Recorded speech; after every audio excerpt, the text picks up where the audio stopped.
Good evening, and thank you for joining us for the Lake Mattamuskeet Watershed Restoration Plan virtual meeting. We'll get started at 6:30.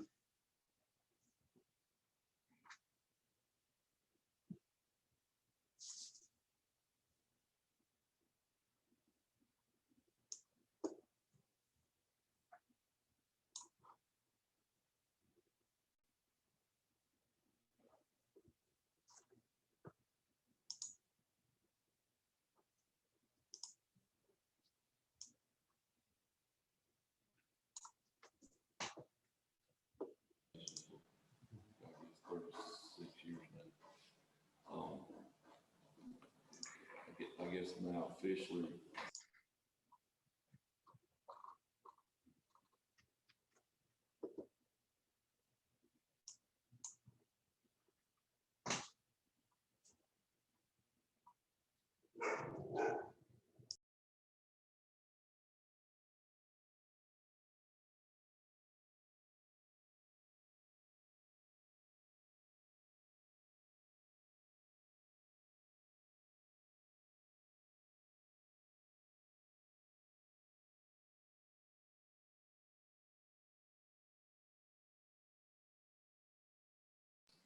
Official 500 or 600 acre farm.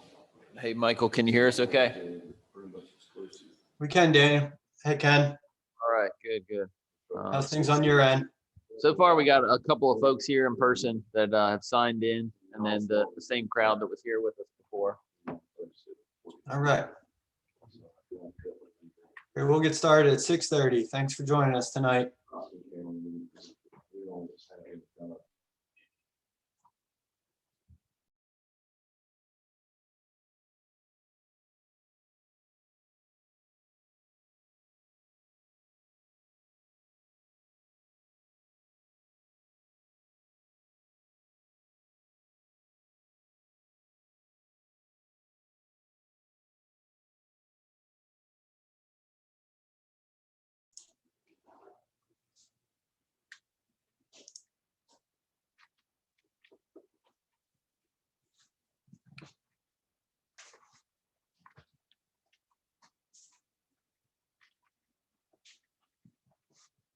Good evening, everyone.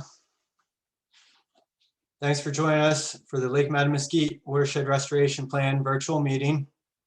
My name is Michael Flynn. I'm the Coastal Advocate for our Northeast Regional Office. Go over a couple of housekeeping items before we get started into our agenda.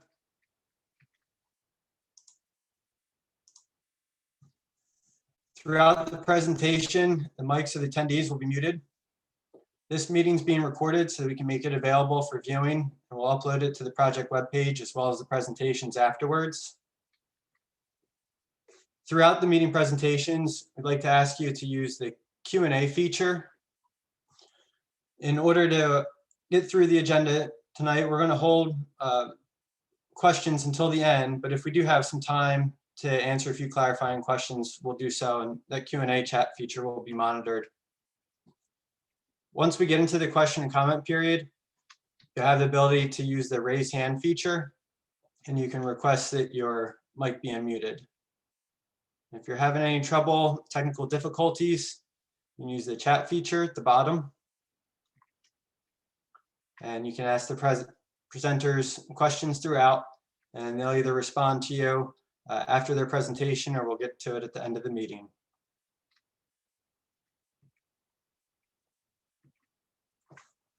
So tonight, Bill Rich with Hyde County welcome us. Before we're diving into a quick overview of the Watershed Restoration Plan, here's some updates from the Technical Working Group. Review of some of the preliminary engineered plans have been developed by Geosyntec and Coastal Protection Engineering. We'll hear from 3 undergraduate engineering student teams from East Carolina University, then go into the open question and comment period before concluding the meeting tonight. Thank you, Michael. I would like to welcome everybody who's attending tonight to the public hearing on the Lake Mattamuskeet Watershed Restoration Plan. It's an exciting plan. It's in motion. It's been in motion and it continues to move. So I think you will appreciate everything that has gone into where we are so far, our partners, our students, and the entire effort. And I'd like to personally thank the representatives that have helped us and their associates, their people that I hope are attending. If not, they probably will be before the end of the meeting, or they're in other meetings. But I'd like to recognize Mr. Trey Lewis, who's with U.S. Senator Tom Tillis, William Moore, who is a representative with Representative Greg Murphy, U.S. representative, and two North Carolina representatives, Bob Steinberg and Bobby Hannock, who are not here tonight, but they have been a tremendous part in our efforts to get funding on this project. So thank you to all those. Thanks to our county commissioners, our chairman, Errol Pugh, and our county manager, Chris Noble. And with that, I welcome everybody, and we'll go to the agenda. First up will be Michael with a plan overview. Thank you, Bill. Just in case this is the first meeting you've attended, we decided to prepare a few slides that just provide a bit of a review on where we started back in 2017, when a partnership was formed between the U.S. Fish and Wildlife Service, North Carolina Wildlife Resource Commission, and Hyde County, where they had contracted the North Carolina Coastal Federation to develop a watershed restoration plan. After about an 18-month-long process, we had developed the plan. It was eventually approved by the state in 2019, and had identified the following ways to get from the current state of the lake and watershed to the desired state. And that included actively management of the lake, in addition to the current tide gates that operate at each of the outlet canals, in order to reduce the flooding that was occurring on residential and agricultural property. Wanted to change the lake from a state of eutrophic waters that were very turbid to clear and mesotrophic waters, eventually seeing fewer phytoplankton blooms and cyanobacteria blooms. The lake had become devoid of submerged aquatic vegetation, was identified in 2017, and that state has persisted up to today. One of the goals is to increase the submerged aquatic vegetation throughout the lake bed, and also increase the emergent vegetation in the surrounding lake periphery. Common carp populations have really exploded within the lake, and you'll hear from Wendy Stanton later on some of the methods to reduce those carp populations, which can facilitate the return of SAV restoration. We're going to see increased game fish and blue crab populations, and really the removal of the listing from the state 303D list of impaired waters, because it's currently listed for elevated levels of chlorophyll A, higher pH, and most recently increased turbidity. Within the plan, there are three goals. It included protecting the way of life in Hyde County, to maintain existing land uses and industries in the watershed, which included residential farming, fishing, and tourism, enhance and maintain the health of the lake's natural resources, including waterfowl and wildlife, to actively manage the lake water level, to result in minimizing the flooding of residential, business, and farm properties, allow for annual drawdowns as appropriate and in compliance with the refuge's management objectives defined in its comprehensive conservation plan, to establish and maintain submerged aquatic vegetation within the lake, and to establish and maintain a zone of emergent vegetation around the lake periphery. Additionally, restoring the water quality and clarity by reducing nutrients, sediments, and phytoplankton blooms to promote the growth of submerged aquatic vegetation and remove the lake from the state's 303D list of impaired waters. To achieve those goals, we had identified several priority management actions that included creating a formal body that provides managing authority for active water management within the watershed in close coordination with the refuge, which would be excluded as a party to the formal body since the U.S. Fish and Wildlife Service cannot cede management authority. We would perform a hydrologic study of the watershed and design engineered plans for active water management within the lake watershed. It included investigating infrastructure improvements, additional outlets, and exploring potential sheet flow sites. We had seen the plan's approval in 2019 and had spent in 2019 and 2020 pursuing grant funding to implement those priority management actions. An award from then Clean Water Management Trust Fund, now the Land and Water Fund, as well as an appropriation from the state's General Assembly, and an award to East Carolina University from National Science Foundation has helped to implement these priority management actions that you'll hear more about tonight. In the award, we had contracted with Geosyntec Consultants and Coastal Protection Engineering was the selected engineering firm. You'll be reviewing some of the presentations of the work that they have completed to date. Throughout the plan development, and even today, we worked with a core stakeholder team with representatives from Hyde County, U.S. Fish and Wildlife Service, the North Carolina Wildlife Resource Commission, and several resident and property owners throughout Hyde County. Additionally, the partnership between Hyde County, U.S. Fish and Wildlife Service, and North Carolina Wildlife Resource Commission has continued through the development of a memorandum of understanding.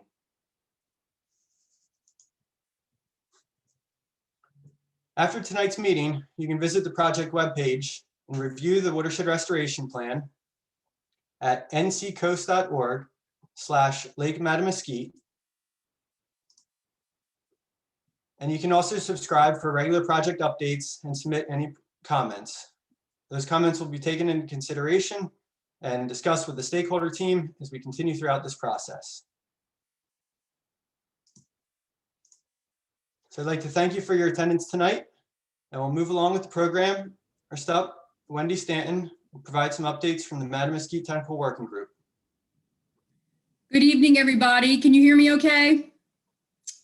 You can hear me okay, right, Michael? Yes. Yep. Okay. I'm going to give you some updates for this upcoming year from the Technical Working Group. And first, I want to point out that the Technical Working Group is a collaboration between the North Carolina Wildlife Resource Commission and the U.S. Fish and Wildlife Service. And together we are working to identify, prioritize, and conduct monitoring and research at Mattamuskeet National Wildlife Refuge to inform management actions that can be implemented to improve water quality and restore submerged aquatic vegetation. And submerged aquatic vegetation, you might hear me say SAV, that's the indicator species that we identified for good water quality and clarity. Next slide.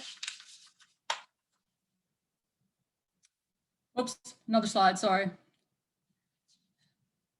So the purpose of Mattamuskeet National Wildlife Refuge is to protect and conserve migratory birds and other wildlife resources through the protection of wetlands. Next. And as Michael has already stated, the state of Lake Mattamuskeet has shifted. Water quality and clarity has declined. It's become a hypereutrophic state.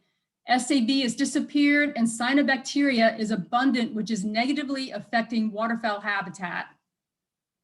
Next slide, please. As you drive around the refuge, you will see we have water warning signs posted, and this is to inform the public that although harmful algae may not be visible, it is present in the lake and it is releasing toxins. Next slide, please. The Technical Working Group has adopted this submerged aquatic vegetation conceptual model by Davis and Brinson. And this is to help guide us. This model helped guide and develop recommended monitoring and research needs to restore SAV in the lake. And I know in past public meetings, I've gone over what this, the actual parts of this conceptual model, but right now, I just want to show you some results from a recent study that was completed that is specifically targeting excess sediment input and resuspension and excess nitrogen and phosphorus input. And this study is from doctors Michael Peeler, Suzanne Thompson, and Matthew Waters. The first is light available to submerged aquatic vegetation in the lake is below the conventional thresholds for rooted plant growth. Total suspended solids, which make up the majority of the turbidity, is the best predictor of the low light conditions. Algae are co-limited by both nitrogen and phosphorus. And when I say co-limited, this means that nitrogen and phosphorus are both required for cyanohabs to grow. Wild celery plantings in the east and west basins persisted for 7 months when protected from grazing, but no plantings persisted for a year. One other thing I want to point out is that there are many other studies that have been conducted and are currently being conducted. And if you want details of those are included in the spreadsheet in the 2020 annual technical working group report. So if you want to see some of the other studies, those are included in that report. Next slide, please. So these are some of the water quality parameters we are monitoring.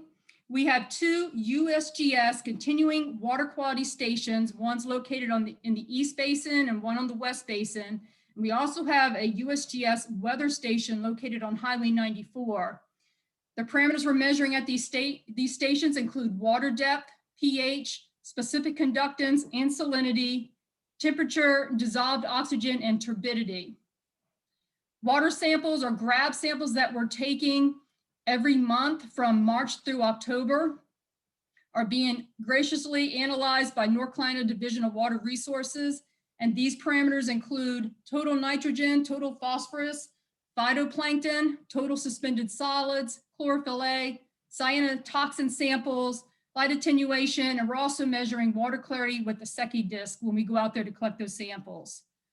On a weekly basis, we are monitoring water quality in the canals, and that includes water depth, temperature, water clarity, again, measured with the Secchi disc, specific conductance, salinity, pH, and dissolved oxygen, or DO. We also have a continuous tie gauge at Bell Island Pier in Pamlico Sound that measures water depth, and you can see that data live from the North Carolina Flood Inundation Mapping and Alert Network. In addition, we're doing annual submerged aquatic vegetation surveys in the lake.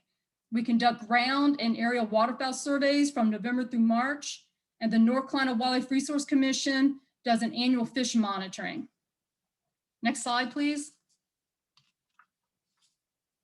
So as you've seen this particular slide earlier in tonight's meeting, but you can see the decline of SAV at Lake Mattamuskeet.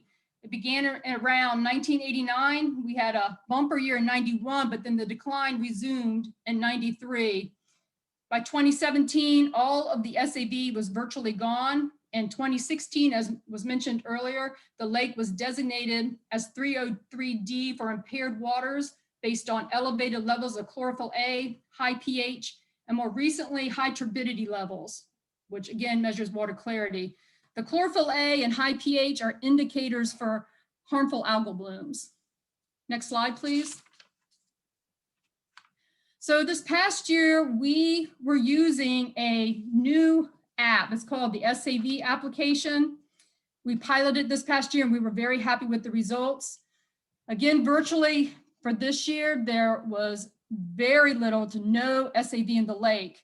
The only exception to this is this little blue dot with the red circle down in that southwest cove. We had about 80% Cara or muskgrass present at that particular point. The water depths in that particular area was about 1.1 feet, and the Secchi disc reading was also about 1 foot. So in other words, the water was clear enough in that shallow area there for sunlight to penetrate the sediments for germination. But overall, no SAV in the lake again this year. Next slide, please. So again, the U.S. Fish and Wildlife Service has been monitoring lake levels since 2012. These are the maximum water levels. The red bars are for the east side of the lake and the green represent the west side of the lake. Maximum water levels measured yellow lines are the gauge heights for hotspot flooding and the red lines indicate water levels for chronic flooding, and this was determined by local stakeholders. Next slide, please. Okay, these graphs show trends in mean maximum salinity and specific conductance by month and annually for 2013 to 2020. And if you notice around 2014, that's when we placed the new tie gates in there in the 4 outfall canals, and you can see a drop in the salinity, and that between 2014 to 2016, you see that strong drop in salinity readings. Next slide, please. Okay, this is pH, again summarized by maximum monthly pH values. The red line means waters are not meeting state water quality standard for 8.5, and it's indicative of an algal bloom. And you can see, especially on the histogram on the left, those summer months where you have the higher temperatures, that's when the cyanohabs are really taking off and actively blooming. Next slide, please. Dissolved oxygen is another parameter that's very commonly included when you're doing water quality. This red line also is a threshold for waters that are not meeting state water quality standards. One thing I want to point out with that though is although elevated levels of dissolved oxygen in combination with high pH and chlorophyll A, those together, all three together, gives more justification for cyanohabs blooming, actively blooming. But in Lake Mattamuskeet, there's so much wind action. There's usually very high levels of dissolved oxygen in the lake just from the wave action. Next slide, please. Okay, so for turbidity, these graphs show trends in mean maximum turbidity by month and annually, again from 2013 to 2020. And the red line is a threshold for waters not meeting state water quality standards of 25 NTUs. It should be noted that the SONS measure FNUs, which is similar, but it's not NTUs. Both of those methods measured scattered light at a 90-degree angle from the sonde, but in FNUs use, I believe it's infrared lights, and the NTU is measured with the white light. It's very, very similar. It shows the same trends. Okay, next slide, please. So these are the results from the grab samples. And as you can tell, the green line again shows the state or the EPA standards for acceptable water quality. And you can see that we are exceeding that in almost all areas. Chlorophyll A, total suspended solids, total nitrogen, total phosphorus, turbidity. You can see both the east and west basins are exceeding those thresholds for water quality.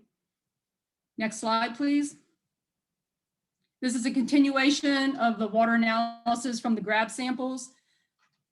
Ammonia, nitrate, nitrogen phosphorus ratio. You can read all the different nutrient levels. The total nitrogen and the nitrogen to phosphorus ratio, I don't know if you can see that barely there, green line, but those are EPA standards for acceptable water. The state does not have a standard for nitrogen or phosphorus at this time for water quality. Next slide, please.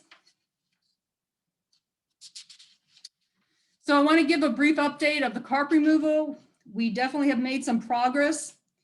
The draft environmental assessment and draft compatibility determination are open for public comments right now.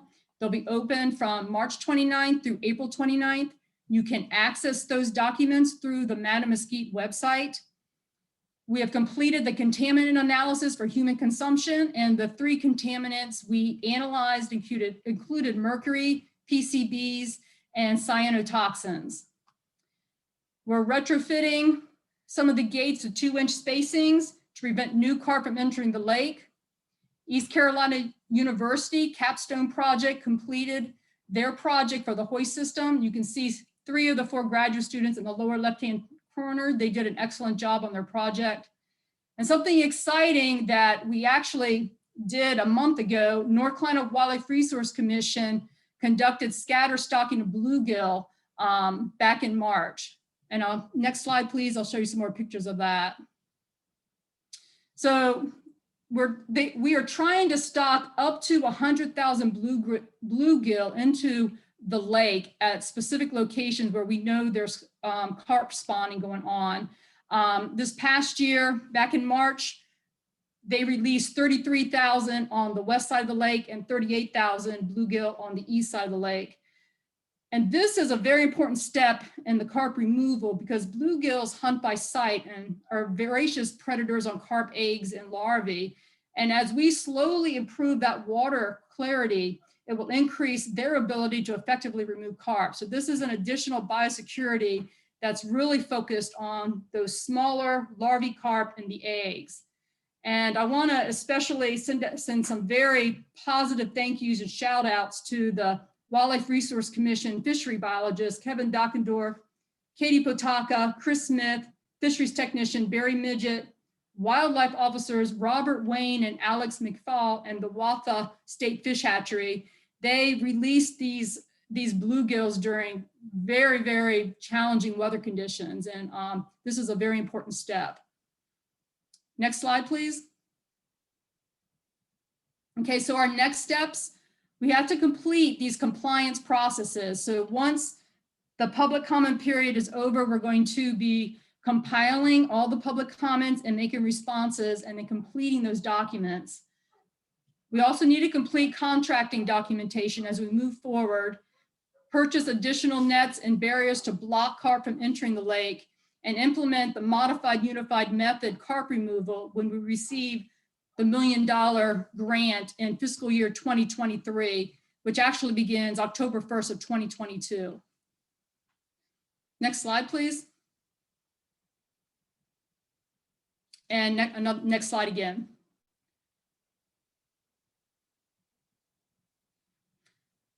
Okay, thank you.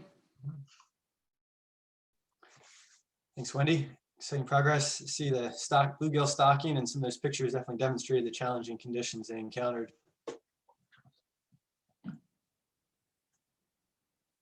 I don't see any questions that have come in right now. Okay. Well, hold on, maybe they'll simmer on them a little bit and come up at the end of our meeting tonight. Yeah, this has been a huge team effort. Many researchers, volunteers, partners, agencies all really come together to work towards these different projects. So I'm very grateful for everyone and my co-chair, Doug Howe. Very grateful for everyone participating on these teams. Indeed. There's a lot to take in during each of those Mattamuskeet Technical Working Group calls. A lot of research, monitoring efforts going on constantly. Next up on the agenda, we'll learn about the development of the hydrologic and hydraulic model that Geosyntech and Coastal Protection Engineering have been developing, as well as some of the engineering alternatives they've been working and evaluating. We have Wade Burcham with Geosyntech Consultants, and also Lindino Benedette with Coastal Protection Engineering. Thank you. I'm going to talk through just sort of our updates of our study, where we are, and where we're going to the next step. But before we do that, man, I think everybody just should stand up and pat themselves on the back to, to go through 2 hours of charts and figures and engineering jargon and everything else. I think that speaks to the importance of this lake. Like Wendy said, all the volunteers out there. I've really enjoyed this project. We all have. And that's not just because I got a few extra days fishing out there. I've really enjoyed working on this project. So, I do think you guys should congratulate yourselves for all the interest in the lake. We've had some really good discussions lately, and this is a lake that people are passionate about. So tonight, again, we're going to talk about the goals and objectives, existing conditions model. We're going to talk about the wetland siting and the capacity analysis, some engineering alternatives, and some conceptual costs. So if you go over to the next slide, first thing that we did was we refined even closer our study goals and objectives for this portion of the project. to develop a H&H model, hydraulics and hydrology model, and we calibrated it to Hurricanes Matthew and Joaquin. We then took those known storms, those known water levels, and we calibrated the models under various storm scenarios. So, when you calibrate a model like that, you may not have the best assumptions in the world, but when you calibrate it, you'll see this in the slide coming up, you hope that your model becomes much more accurate, even if you have, we're data limited in this project. So, there's a lot of assumptions that have to be made, and you use this calibration technique to get closer to the result. We looked at, evaluated several engineering options, and we wanted to find a preferred alternative to go to the next level of this project. So that was pretty much our goals and objectives. And here's some output from the model. We first developed an existing model, and Landino was the one that worked on this mostly.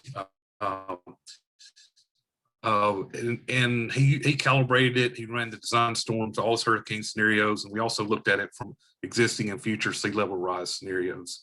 So if you look over on that next slide, you will see how the calibration process goes. You have these sort of squiggly lines. If I may intervene on the previous slide, just it shows the entire domain that we modeled, which is the watershed, an area, and plus a buffer outside of the watershed, the 4 outlet canals, and a good buffer on both sides of the 4 outlet canals. And the colors that you see on that plot are elevations and water depths. So that's the digital elevation model that we created based on every LiDAR data, bathymetry data that exists for the area. And that was the baseline for the model itself. So in hot colors, you see higher elevations. In cold colors is lower elevations in that map. Sorry to interrupt, just wanted to explain the map. No, thank you. You want to talk about the calibration of the model on the next slide? Yeah, and when we're trying to calibrate a model, we're really trying to reproduce some observed water levels in this case. And on these 2 plots, you can see the model calibration during Hurricane Matthew. And those are just 2 different runs with 2 different set of model parameters. And you can see that in blue is the measured water level. And in orange is the, actually, I'm sorry, in blue is the simulated water level. In orange is the measured water level. And you have a big water increase during Hurricane Matthew. The lake was already pretty high at around 3 feet. It rose up to almost 4 feet. And then you have a drawdown over a course of 12 months back to the 3 feet level. And that's what was observed during Matthew. And all the flooding that you have was because this peak here that you have the lake at close to a 4 feet gauge. And what we wanted to be able to replicate is exactly that rise in water and that drawdown in water. And we ran, I mean, close to 100 simulations to get that to the right point. We had to refine friction factors, model resolution, boundary conditions, a lot of different things in order to get it right. But once you get it right, that you see here, both curves are matching. Yep. Thank you, Dino. Yeah, so that takes a lot of the guesswork out when you can calibrate your model. Then after we calibrated the model, if you'll go to the next slide, we looked at several different design scenarios or design storms. We looked at them both under the existing sea level conditions, and then we made some assumptions on which sea level rise scenario to choose. And we ran the storm under various different scenarios. So once we had the modeling under control, then we started looking at the desired lake operational levels on the next slide. And when you talk about the lake levels, if you'll flip over to the next slide there, Michael, you need to be aware of the gauge height. The gauge height is about 2 foot equals about mean sea level. So here's a little illustration of that. Maybe click one more time. There's part of that that's not showing up. There you go. So since the equates to NAVD 88. So again, about 2 foot gauge height is about mean sea level. So we want to look at the desired operational lake levels at several different scenarios at 1, 1.5, 2, and 2.5 feet. And we wanted to look at them through both the growing seasons and the high water levels, usually around October to January. So if you go to the next slide, here's what we come up with those water levels, and a lot of data here, but you can kind of absorb it. Basically, we looked at the minimum, average, and maximum for both the east gauge and the west gauge. And from that information on the next slide, you can see how we calculated how much storage you would need to get down to a desired level. So if you can go to the next slide, Michael, there you go. So you look here and say if you wanted to get down, for example, to lake level of 1.0 gauge height, then you would need to provide 55,000 acre feet of storage, which is a tremendous amount of storage. And just give you how big that is, if you'll go over to the next slide, that works out to about the total volume of Hurricane Matthew. It's about 19 million gallons, and that's just an extremely large number to try to use through traditional modeling methods. It's a hard number to get in your head. 19 or a million of anything is very high, and then you start talking 19 million gallons of water going through anything. That's a huge effort. So you can see the other storms there. We got a 2-year storm, 10-year, 50-year, 100-year. Somewhere right above the 2-year storm is the most frequent storm that you'll have. Many places around a 2 to 3 year storm fall into that category. So once we knew our volumes that we needed, we went over and looked at our areas available. On the next slide, you can see those areas available. If you go to the next slide. Wade, can I pause you for just a second? There's we might need to go back a slide. There's a clarifying question being requested to just interpret the gauge height one more time for the listeners to make sure that everyone understands. Yeah, thank you. Wade, I think this graphic is really informative here, because on the right, you see equivalent gauge height. On the left, you see NAVD. So pretty much once you have a 0 NAVD, it's equal to a Q gauge height. So when we're talking Q on the USGS gauge, it's pretty much 0 NAVD. And sea level rise is just below that level, it's 0.07 below NAVD. So mean sea level would be 1.93 gauge height. So anything below 1.9 gauge height is below sea level, mean sea level. And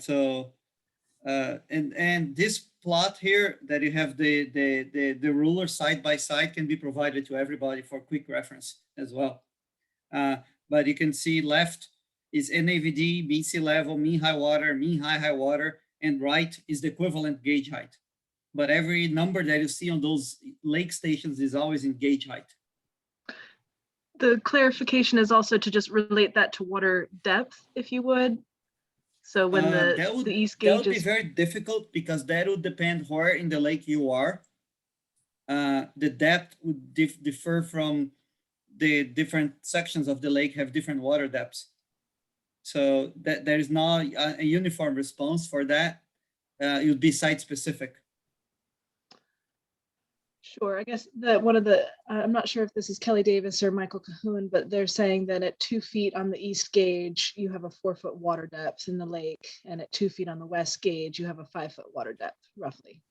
Go back to that map with the model bathymetry, please. Couple slides back. This one here. Yeah, you see the colors here? The depth in the lake varies a lot.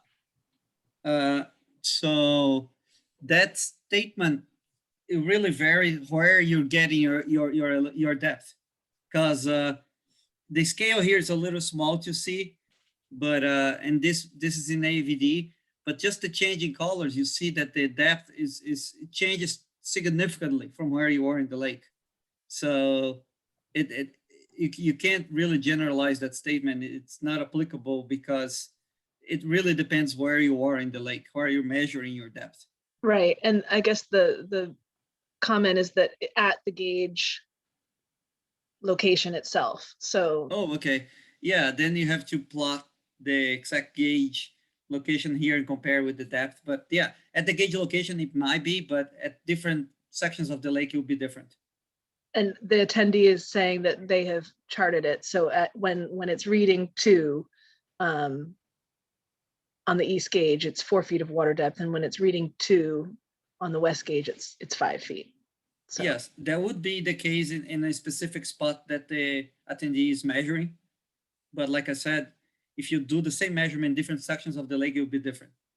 Yes, yes, that point is well taken. Thank you. Sorry to interrupt. No worries. Thank you for to ask that question. Michael, if you want to go over to slide number 11, I think that's where we left off. We were talking about once we found out the volume we needed to store, then we started looking at where we could store it. Go one more slide. And these were the areas that we had available to store volume. Again, volume was very important. It wasn't the only thing that we were concerned about, but volume was one of the priority measures that we were looking at on this effort. So if you click on the next slide, you can see that the storage capacity there is a very important factor. And there are others that we considered too. And then go to the next slide, please. And so what we did, we just assumed, if you will, sort of a bathroom type, a bathtub type model. If you go to the next slide, Michael. So this shows you all the properties that we had available, the area, and then what our assumption was for the storage volumes, using some assumptions on the depth of water that we'll be able to put across those properties. And you can see it varies quite a bit based on the area, but it roughly works out to about 8,500 acre feet.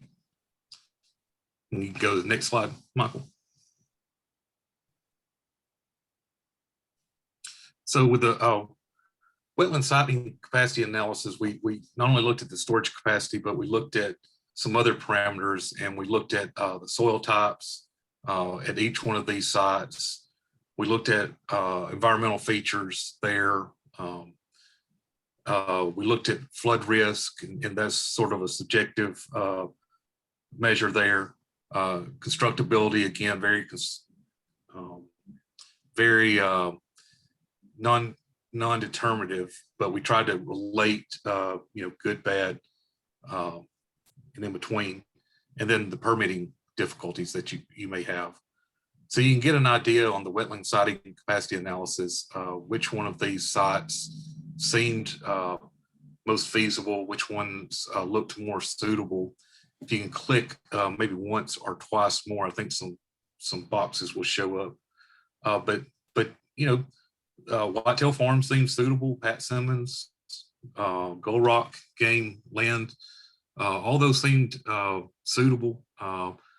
And there were some that, although they're not the idea, they're certainly possible, certainly feasible, and sometimes difficult. So that kind of gives you what we're dealing with all the different properties, and kind of gives you, depending on what your concern is, what your most important factor is, you can kind of get an idea of which one, if you had to choose between one wetland siting or another, you can use this to relate it. So if you go to the next slide, again, we looked at the priorities for this step of the study, and this is just one step. This is not all the steps, and I'm sure there will be more as the solution is implemented. But for this step of the study, we look to reduce the time that the watershed is flooded after storms. That was one of our priorities. To reduce the time the watershed is flooded after storms, and it wasn't to eliminate, it wasn't to completely stop. It was just to reduce it. We'd like to completely stop it, but you can see with the volumes that we're talking about, that's a very large volume to consider. We had another priority to utilize storage where it's available. We tried to increase drainage capacity when we could. Provide functionalities to seasonal lower and be able to raise water lake levels. So you have the emergent vegetation around the side, you have the SAVs growing. We wanted some functionality to lowering and raising the lake levels at different times. So if you go to the next slide, we come up with a lot of alternatives. I think Ken earlier said we may have had about 30, but these seem to bubble to the top when you looked at those previous priority statements that we were given. And you can see here that we looked at some of these alternatives. We looked at them a little bit, some of them a little bit more than others, but one of them we looked at was, what if you put a mid-sized pump for this application? It's a massive pump still. But what if you put a mid-sized pump station in and you drain the water to another district? If you put a large pump station in and went directly to the intercoastal waters, put a pump station in and then you optimize the pumping rate. We looked at sheet flow sites, like I told you before. We looked at dredging the existing outlets. We looked at optimizing the outlet structures. We did a sensitivity analysis there. We looked at dredging the canals and optimizing the outlet structures. And we tried gravity drained canals to the drainage districts. And we looked at several different versions of that. So if you go to the next slide, one of the things that we did, to compare these, we looked at a 10-year design storm screening scenario. So if we assumed a 10-year design storm and we started the water level at 2.17, that's sort of the October average, and used the Soundside boundary condition corresponding to Hurricane Matthew with record storm surge, that's what the simulation assumed. And then we evaluated the performance metrics based on the peak water level, number of days pumping, if options includes pumping, number of days to return to the starting water level, or these models take a great deal of resources to run. You usually have to run them on some sort of supercomputer. You have to buy time on those computers. And we had a finite amount of time we could run them. So we just run them for roughly a month to the end of the simulation. So when you look at these conditions that we assumed, the scenario that we assumed, there's literally infinite number of scenarios that you could come up with. And we just had to pick one and go with it. And so this is the one that we picked. And depending on your point of view, you may want a different assumption. And certainly there could be many different assumptions, but this seemed to be one that everybody seemed to agree with. We had a general consensus. So the first engineering alternative we really looked at detailed was the centralized pump station. And we looked at it as if it were going to the intercoastals to the northwest, or we looked at it, say, if it went to another drainage district. So we looked at both of those different options. And if you look on the next slide, there's a metric here on how to evaluate how well these alternatives did. And this is really where you're gonna have to stay awake on me here. So if you look here, along the bottom line of this graph, that's days. So that's time. So as you go from left to right, it's time. And each one of those blocks is 5 days. On the left side is the elevation of the lake, and the lines are the elevation of the lake at different times. So you can see it starts at that 2.17 that we talked about previously. That was just an assumption we made. That's where we started out. And again, the lake's not at 2.17 all the time, but we had to assume something. So if you assume that, you drop a 10-year storm on the lake, that blue line is what you will have in your lake if you don't do anything. If we don't do anything, the blue line gives you the elevation over time. And again, you can see the elevation goes up and stays up out 30 days almost the entire time. Now, if you use a 350,000 gallon per minute pump station, you can see the yellow line there, and you can see how that line is a little bit steeper. It's not flat like the no action. So that steepness there represents you drawing the water down much quicker. You can see over there in the chart with that 350,000 gallon per minute option, it takes about 24 days to get the lake back to 2.17 feet. And it sort of makes sense if you use a 700,000 gallon per minute pump. That is the sort of orange color there. I guess maybe you can see maybe a brown. I don't know. It's the lower one. It's steeper, and it is about half. It gets back down to 2.17 in half the amount of time, roughly about 12 days. So if you're under our criteria that we were, or priority criteria that we were evaluating these options, you want your lines here to be steep. You don't want them to be flat. And if that was the only concern, if money wasn't an option, you would choose, for example, the 700,000 gallon per minute pump over the 350,000 gallon per minute pump. So if you go down to the next slide, I talked a lot previously about the sheet flow sites. So we established the possibility of how much flow that they could accept. And we looked at pumping to 6 of these sheet flow sites. We varied the rate from about 47,000 to 190,000 gallons per minute. And we set the pumps in the simulation to where it'd be 1 day off, 1 day on and 3 days off, just as a matter of comparison and see how the sites would do.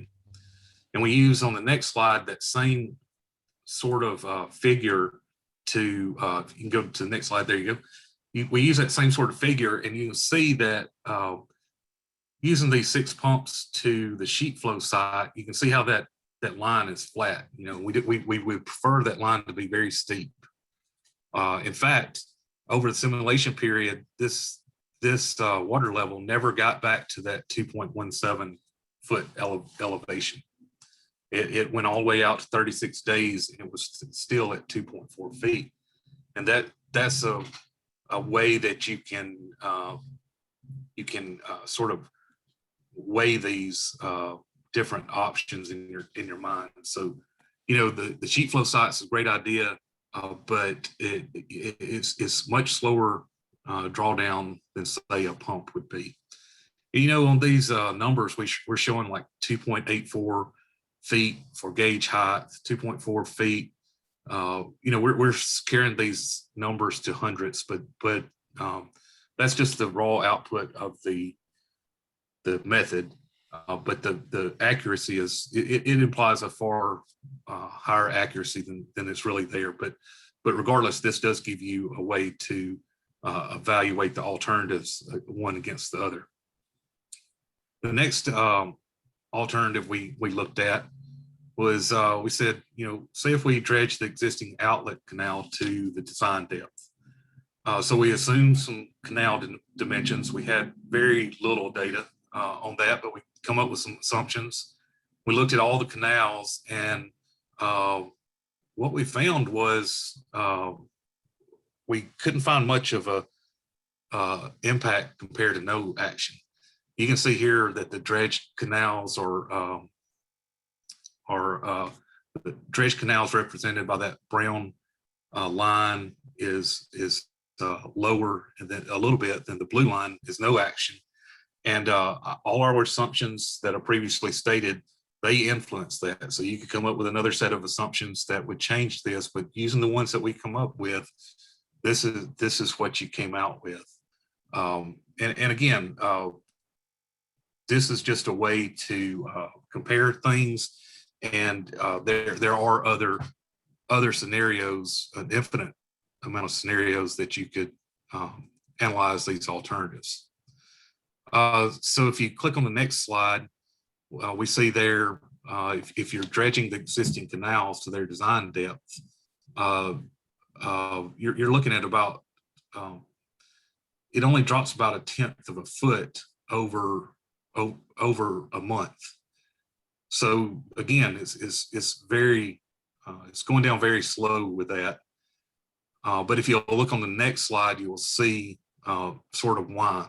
The next slide's pretty hard to read, but our assumptions that we used for our downstream connection, or what we were connecting to, we had to come up with a water level somewhere.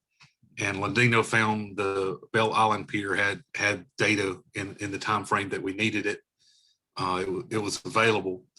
So we use that for the sound side water level. And you see that green line there, it's kind of squiggly. That's the Bell Island Pier water elevation. And then the other two, the east gauge and west gauge, they're the two lines, the blue and red, that are kind of going real close along one another. And you can see how the lake varies and sort of lags behind the sound water levels. The sound water levels, again, you could come up with different assumptions, but using the assumptions that we stated, this is what it comes out to. And you see why dredging the canals, they don't have what I would have thought would been the impact.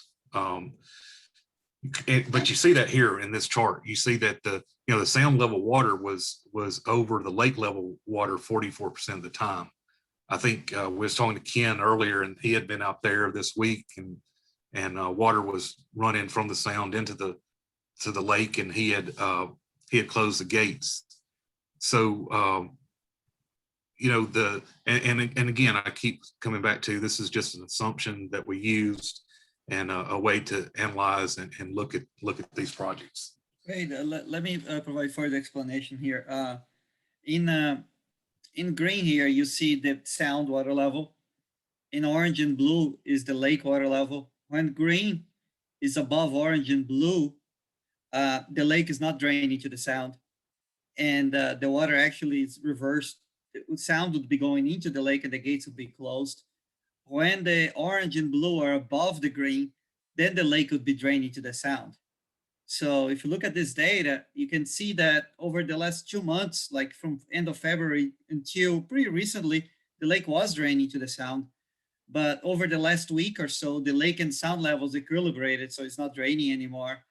But you see there that since July of 2020 all the way until December of 2020, there was pretty much not a single day that the lake water level is higher than the sound. So the lake actually never drained during their entire period. And that period happens pretty often. That type of condition happens pretty often during the storm season, September, October, November. That sound levels are pretty high, a lot of onshore winds, piling water, and easily a little higher than lake. And that's why dredging doesn't do as much as we would expect, because there's not enough hydraulic gradient. Thank you, Landino. And we've heard loud and clear that, hey, let's go back and look at that a little bit harder. Maybe Landino, we can do some sort of sensitivity analysis on that, or something. But we have heard some comments, some similar comments related to that, and we will certainly look into those comments and consider them. So the next slide is an alternative where we looked at gravity drain canals to drainage districts. So we're improving various canals, and we're putting in an adjustable water control structure, but they're going to the drainage districts. So the drainage districts do have to pick up the water, and there will be some pumping required. But to get to that drainage district, we assume that the canals would be gravity drained and calculated earthwork and that sort of thing to come up with the cost. If you turn over to the next slide, you'll see again that same type of chart, and you can see that, you know, these are a little bit steeper than certainly the last one. And early on when we started looking, we started seeing that, you know, we're probably going to need 3 more improved canals, or 3 improved canals instead of the 2 that we originally thought. So we also looked that you're going to need an upgrade to the pump capacity at the drainage district pumps. And we considered that these drainage districts, they would have to charge for that upgrade on a volume basis. And then again, that 3rd canal was added after we saw that we needed more drainage capacity. If you can go down to the next slide, you can see the sort of the metrics a little bit better. You can see that using this scenario with the 2 channels in there at all alone, that the lake never got back down to the 2.17 feet in the 36 days that we looked at through the examination period, or the model run time. However, when you put that 3rd canal in, it does get down to the 2.17 level in about 31.5 days. So you can see there how those are, how steep they are, and that's really a good typographic to understand or to compare to all the other alternatives. And on the next slide, you'll see kind of several of these alternatives against one another. And you can see the difference between the pump stations and the dredge canals, improved channels 2 and 3. You can kind of see, and again, the metric there you're looking at is you want to be as far away from that blue line of no action as possible, and you want that line as steep as possible. So if that was your only metric, again, that 700,000 gallons per minute pump looks really, really nice. So we had our alternatives out there, and our only metric that we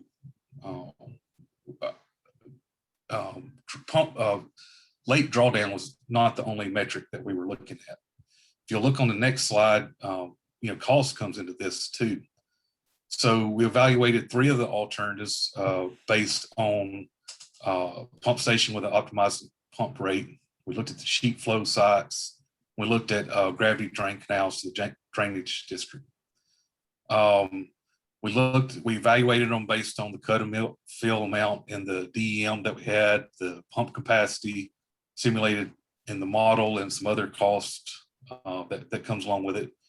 But it does not include the annual operational costs and our life cycle costs or even design fees. So again, this is not all the fees. This is just a way to compare different alternatives.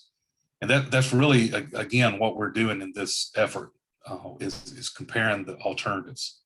So if you click on the next slide, you can see all those alternatives placed on one chart. And this one might be one that you want to wake up on. You know, you can say that we maybe had some bad assumptions or whatever, but we have the assumptions we had are the assumptions we had. We think they're valid. And if you have those assumptions and you assume they are valid, then you relate that to the cost of the project. And out of it comes a sort of a weighting factor where you calculate the dollars per acre per foot of water level drop during a storm. Again, that's for that one scenario that we described, and there's infinite scenarios. But for that one scenario, when you look here, you know, you see that the centralized pump station with 350,000 gallons per minute, that one looks like a pretty good option. You know, bang for the buck, and your biggest factor is cost and water level drop, the speed at which water level drops. And you can see all the other parameters. So again, if you're looking along that bottom row, that's really what you want to look at for sort of your bang for your buck for that scenario that we had. And then up along the top, you'll see the different scenarios. The pump station, 350,000 gallons per minute, the sheet flow, gravity drained channels, the dredge channels. There's a lot of variability in the dredge channels because that could be a simple excavation, or it could be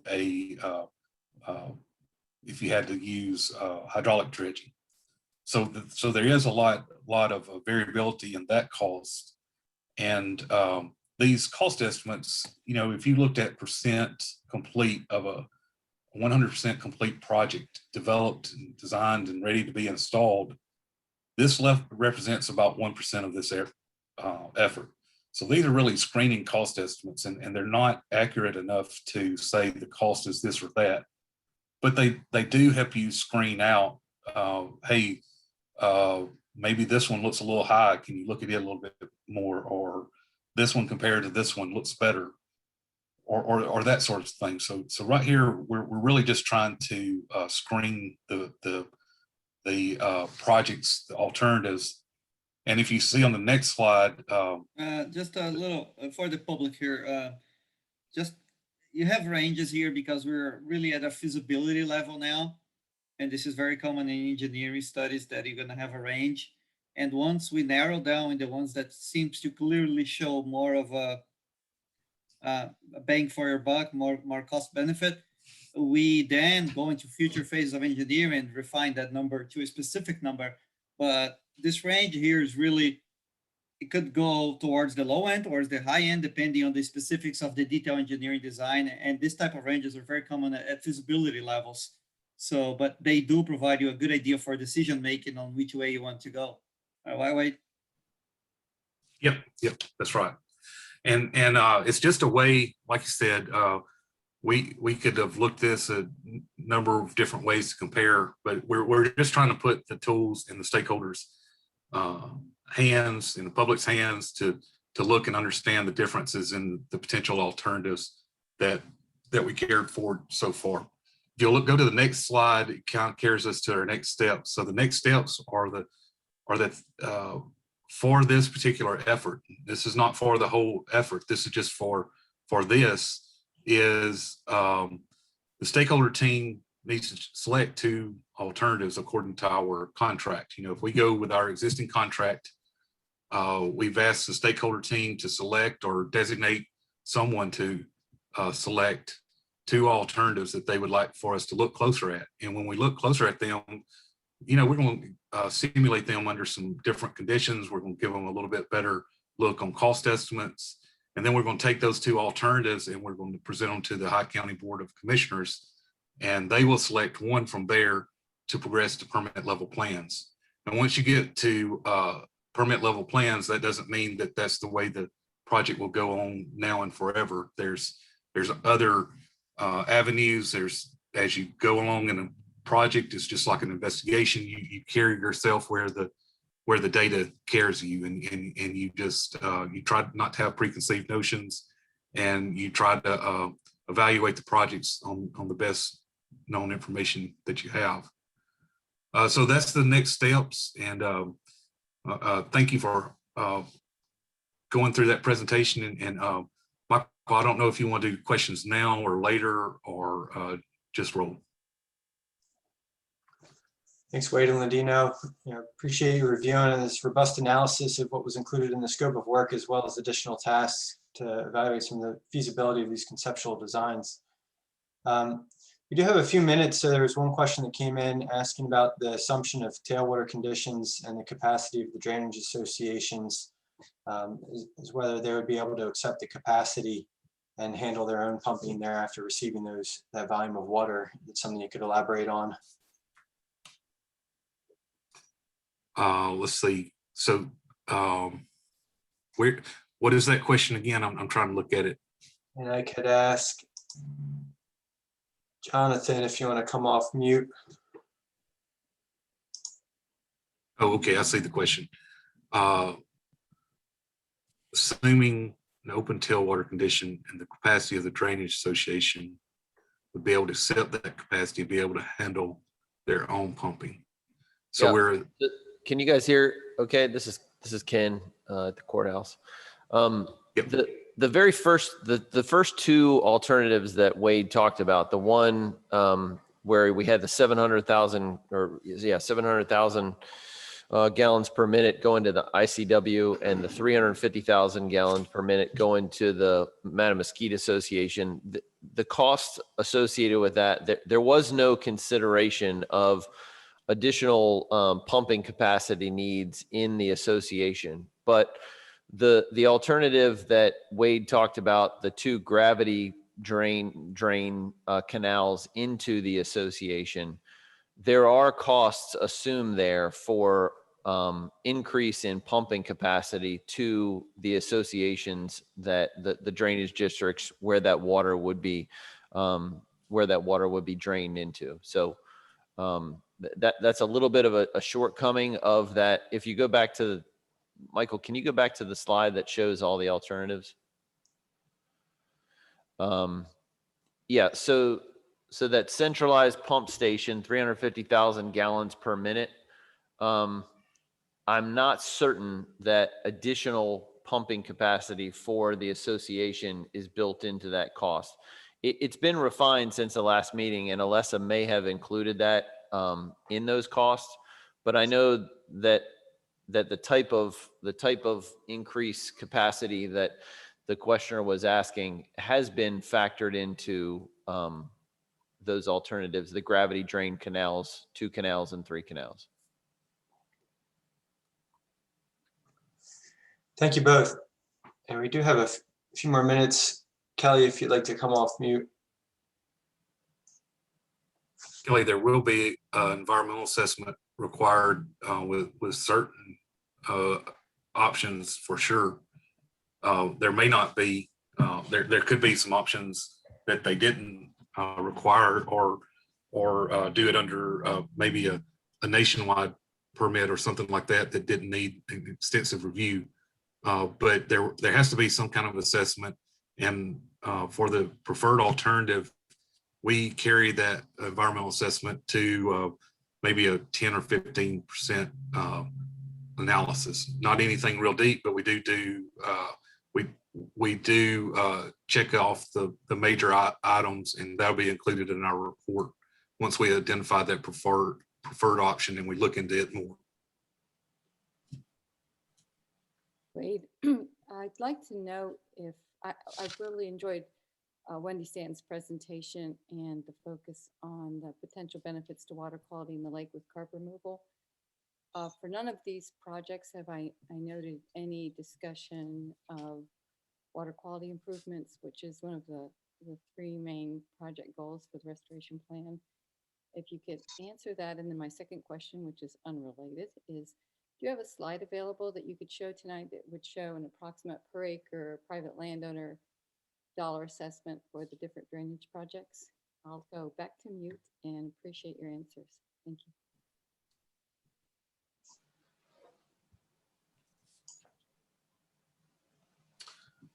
I think I heard, I didn't hear you completely, but I think I heard that you were asking about water quality. I think that's what you were asking about and getting to.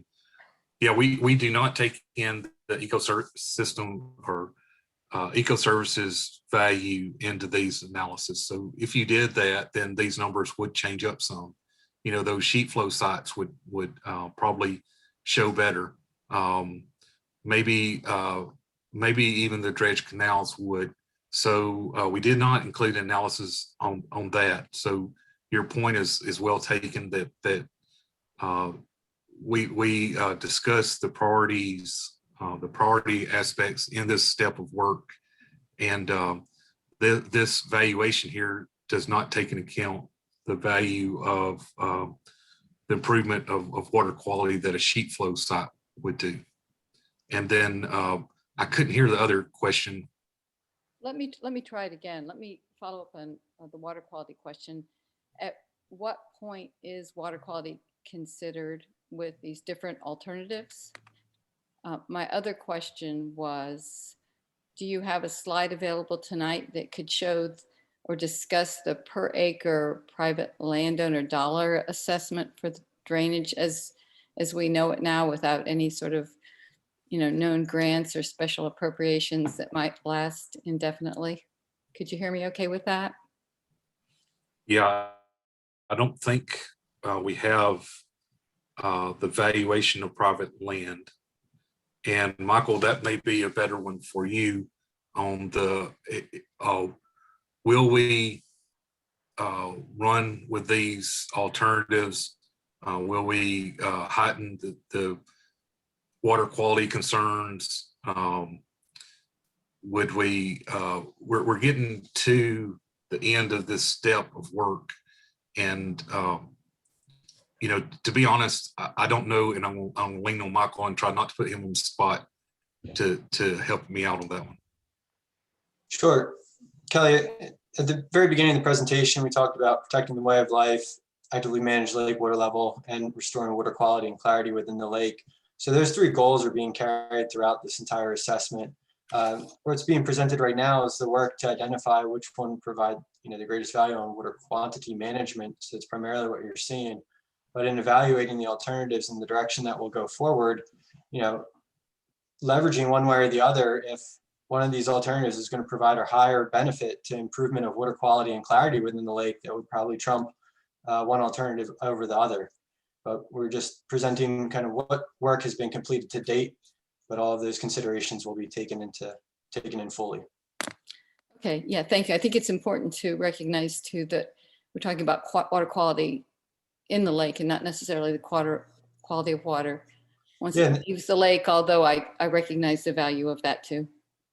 And we're going to continue to working with Hyde Soil and Water, as well as Cooperative Extension, and working with landowners who could implement some best management practices on their own land, kind of separate aside from trying to manage the lake water level, that could improve the water quality that's draining to the lake. Working with waterfowl impalement owners, there's a lot of opportunity out there. And tonight what's being presented has just been kind of the engineering analysis, but certainly there could be strides made going forward. Yeah, I would just add to that, this is Ken again, that there are a lot of aspects in the watershed restoration plan, including the stuff that Wendy had talked about earlier. Our particular scope of work is simply just one aspect of that, and it is that active water management. So the analysis that we're looking at, I mean, you could certainly make some assumptions about water quality improvement by pulling out certain volumes and assuming certain concentrations, but the focus of our scope of work thus far has simply been to look at and simulate in this model and assess different active water management alternatives. Thank you. Sure. And if other questions come up, we'll hold them to the end of the presentation. I appreciate Ray Landino and Ken for your input. Follow up on some of these questions that came up throughout your presentations.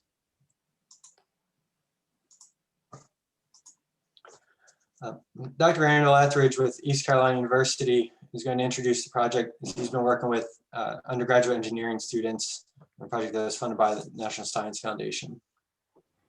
All right, thanks, Michael. Can you go ahead and advance the slide? And go ahead and go to the next one too. Appreciate it. So thanks everybody for sticking around and listening to the next set of presentations. You can see the leadership team here on the grant from ECU. All of our email addresses are there, so feel free to reach out to us at any time if you have any questions about what the students are presenting a little bit later on tonight, or anything that we say. You can go to the next slide, Michael. Thank you. So this started over a year ago, or about a year ago. The goal of our project was to develop concept plans for 3 different projects that reduce flooding and or improve water quality in the lake. The goal of final outcome, we wanted to have concept plans that include estimates of cost and the effectiveness for either reducing flooding or improving water quality. Now, big thing I want everyone to understand is we're presenting this to the stakeholders. We do not have a say in how these move forward. The stakeholders are going to make the decision on what moves forward. And completion of these concept plans does not mean that any of these projects are going to be constructed. And it doesn't necessarily mean that we recommend that any of these be constructed either. So these are being provided for those that are making this, to provide information to those that are making the decisions. Next slide, please, Michael. So just to give you a little bit of idea of what went into our project selection, we did last summer try to get as much input from the community as we possibly could, which was a challenge because we were having to do that primarily virtually. We also looked at which projects had the greatest potential to reduce flooding on residential property and farms in the watershed. We also had to find landowners that were willing to work with us and grant access to their properties and let us get information.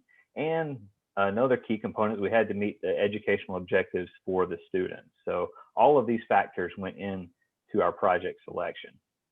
Next slide, please, Mike. Thank you. So the students are not from Hyde County, and as all of you know, it's a very unique area. So we did our best to let them do local research and get as much information as they could. All the students conducted site visits. They met with key personnel from U.S. Fish and Wildlife Service, Hyde County.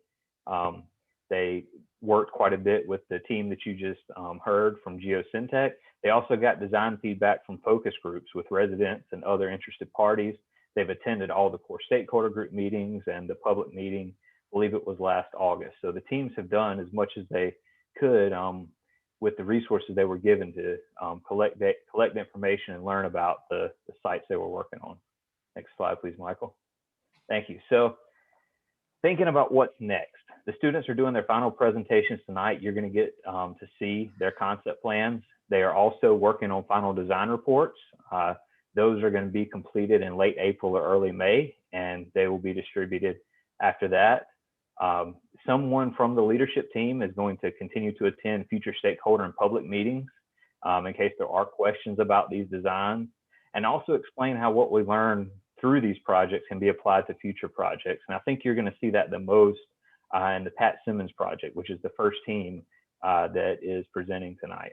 Other thing I want to throw out there is when we were trying to get these projects set up, we had a lot of great projects put forward by the community. We don't have the capacity to do another 3 next year, but if you are interested in having a project done related to an engineering project done related to Lake Mattamuskeet, please reach out to us and talk to us, and we may be able to take that on beginning in the fall. So I think, if you go to the next slide, Michael, I think that's all for me. Oh, sorry, there's one more slide. So these are the presentations that you're going to see tonight. We've got a team presenting on the sheet flow project on the Pat Simmons property, a team that looked at directing flow to the Mattamuskeet Association, and then a team that looked at dredging the outflow canals. And the students are going to take over now, so I'll turn it over to the Pat Simmons team. Thank you, Michael.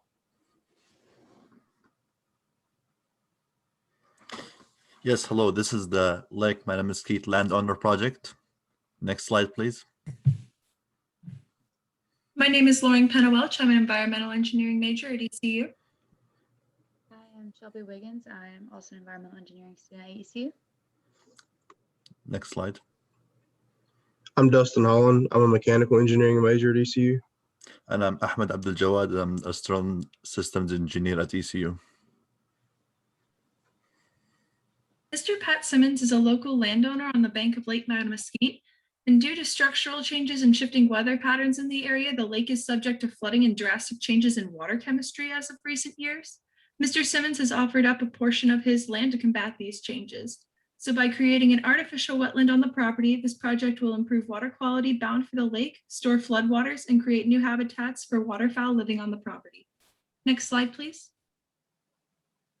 Here we can see a map of Pat Simmons' property in relation to Lake Mattamuskeet. His property is located on the northwest side of the lake, just along the bank. It is outlined here for your convenience.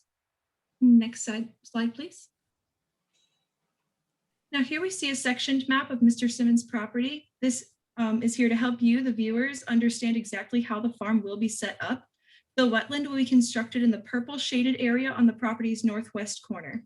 The yellow areas are used for agricultural land, growing corn to feed the waterfowl and wildlife on the property. And the green outlined areas represent the forested land on the property. Next slide, please. Wetlands provide a wide range of benefits for an area. In terms of the lake, the wetland will have a minimal effect on it due to its size. It will still provide storage for water off the lake and capture excess nutrients, just not on a major scale in compared to the total lake volume. On the property, the wetland will remove biowaste from draining waterfowl impoundments and protect the farm from flooding during storm events.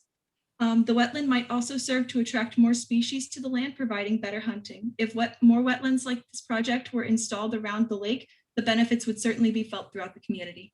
Next slide, please. So on the Simmons property, water flows in from a pre-existing canal. Water control structures will be placed along the canal in order to control the flow rate of the water coming into the wetland. We will utilize pumps to move the water out of the canals and onto the land that has been designated to the wetland.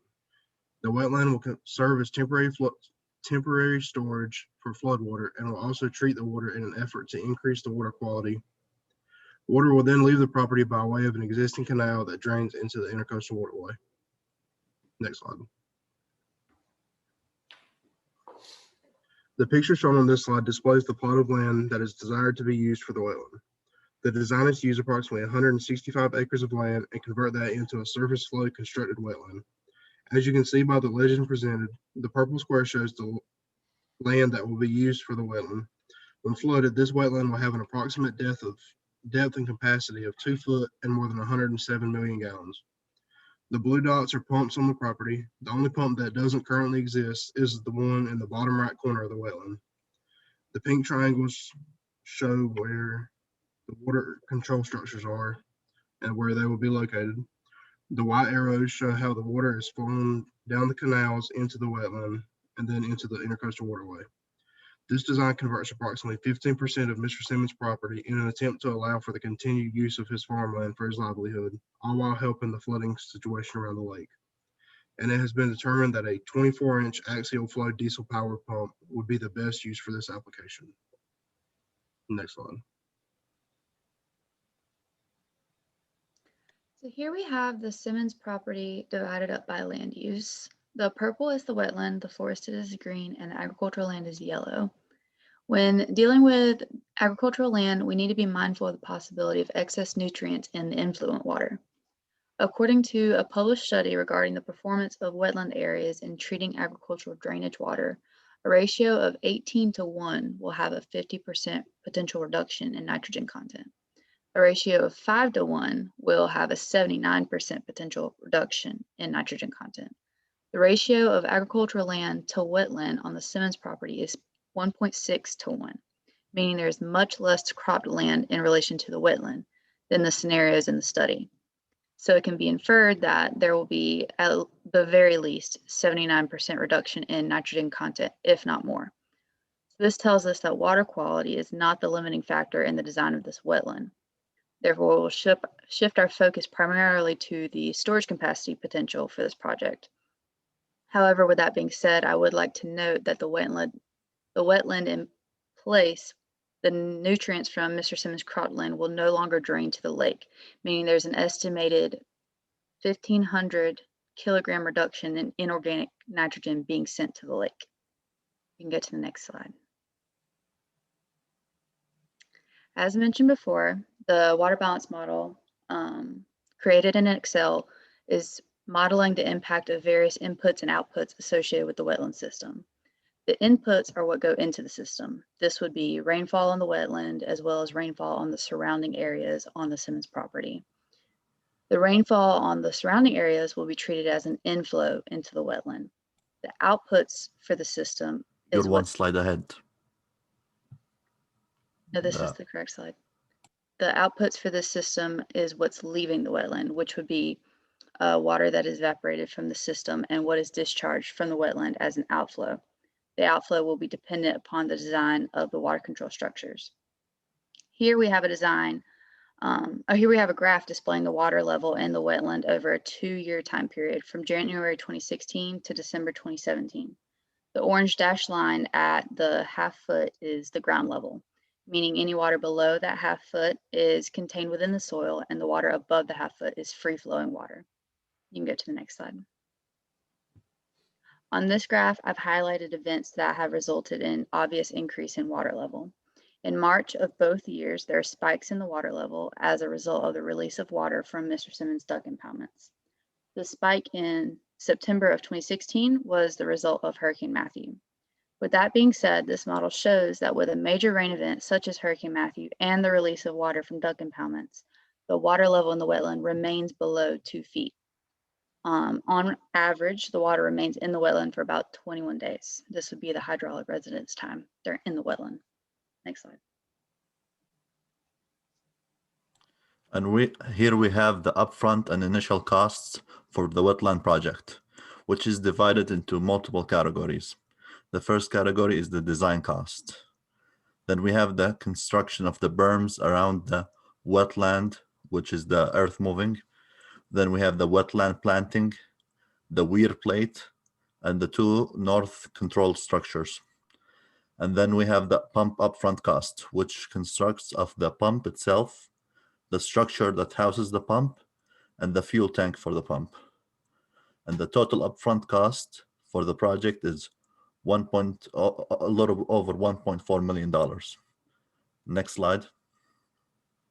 And the long-term cost for the project has fuel cost, which is over 1.1 million, pump maintenance, which is recommended by the manufacturer, and management cost. And there's the replace of the control structure gates and the control and weir replacement. The long-term cost is around over $1.3 million, but there is because it's over 4 years, it was put on an inflation rate of 2.25%, which added up to over $2.3 million. Next slide. The total cost for the project, adding up the upfront cost with the long-term management cost, is over $3.7 million. Next slide. This project will benefit the community by impacting on reducing the flooding around the lake, improving the water quality around the lake, supporting food and habitat for fish and wildlife, and serves as a pilot project for future wetlands to be constructed around the lake. Next slide. Thank you. Thank you very much. It's an impressive project you've worked on throughout the semester, including a great demonstration for other property owners around the lake. We'll hold questions. Make sure we get through the other presentations if the next student team would like to go.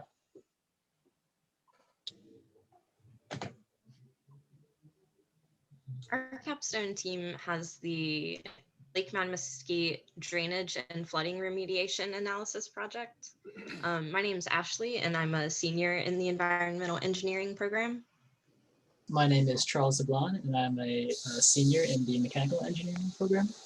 My name is Olivia Sessoms. I'm a senior in the environmental engineering program. My name is CJ Shaw, and I'm also a senior in the environmental engineering program. And our capstone advisors are Dr. Smith and Dr. Etheridge. Next slide, please. In this presentation, we're going to go over the design that our team has been drafting over the past year. We've created a model that's helped us design a weir that we'll show some sketches of. We'll walk you through the flooding remediation analysis we've done and go over our constructed wetland design. Finally, we'll cover a cost estimate for our proposed design and possible permit requirements. Next slide.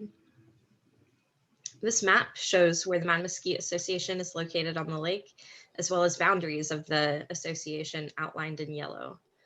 The areas colored in red are the sheet flow sites that we considered for our design. The sheet flow site on the top left of the map has been chosen for our use and is about 2,100 acres. Next slide.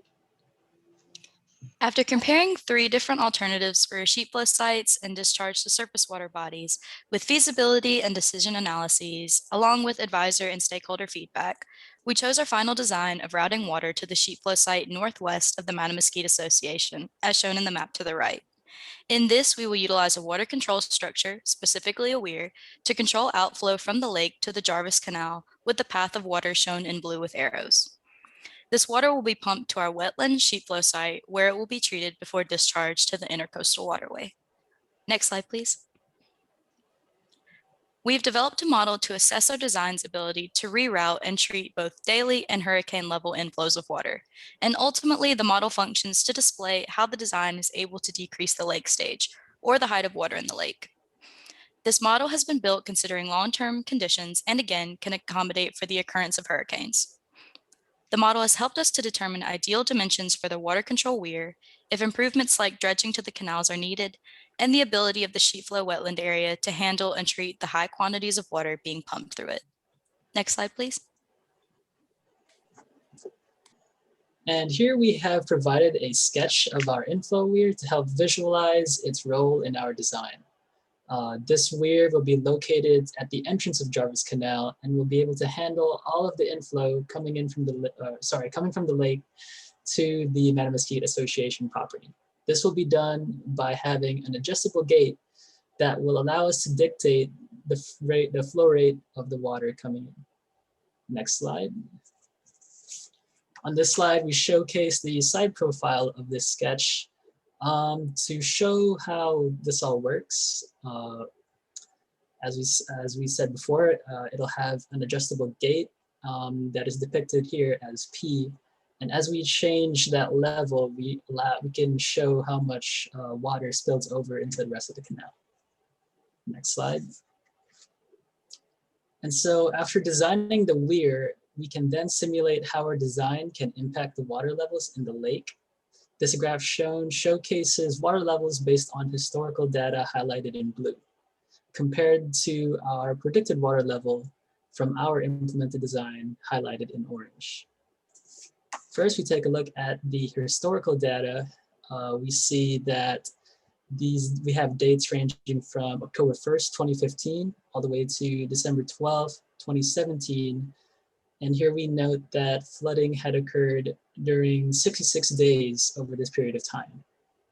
It is important to note what we consider to be days of flooding, and that we decided by setting the flood risk at 1 foot above sea level in reference to NAVD 88.